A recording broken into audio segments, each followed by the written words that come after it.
first thing I see, you don't have gutters up on this section here.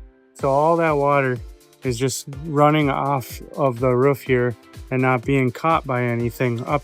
When you look here, you can see that you have this drip line here of where water has been splashing over and over again.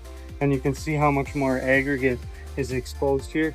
And that is because as time goes on with this splashing over and over again, it can chew through the concrete like that, hit the concrete, eventually cause the concrete to crack, and then you have to replace the concrete, and concrete is just thousands and thousands of dollars to fix. You can see that this gutter now runs all the way to the edge, which is going to eliminate that water from spilling over and sinking this concrete and chipping the concrete as well.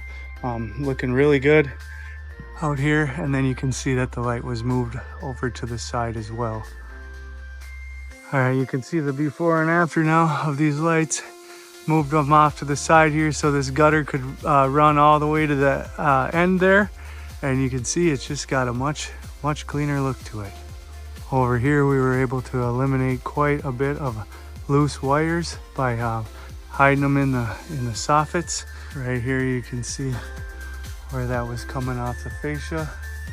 It's been taken care of, looks a lot cleaner as well.